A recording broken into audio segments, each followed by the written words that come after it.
In today's video, I will walk you through how to add a new general ledger account in Xero.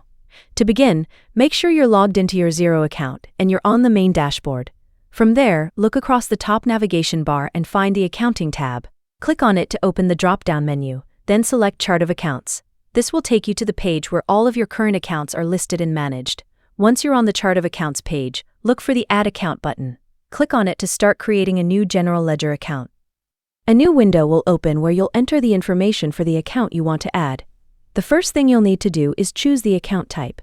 Select the appropriate option from the available account types, such as assets, liabilities, revenue, or expenses. Choose the account type that matches the purpose of the account you're creating.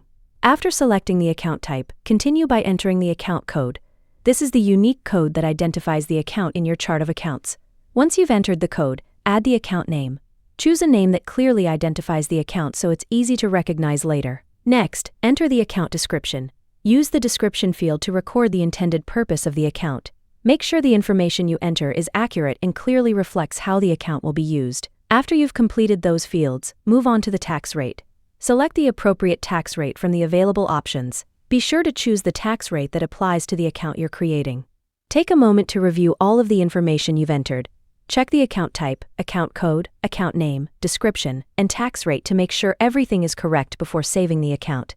If you notice anything that needs to be changed, update it before continuing. Once you're satisfied that all of the details are correct, click the Save button to complete the process. Your new general ledger account will now be added to your Xero chart of accounts and will appear alongside your existing accounts. You can return to the chart of accounts page at any time to review or manage the account if needed. Please like and share if this video helped you. Thanks for watching, and I'll see you in the next tutorial.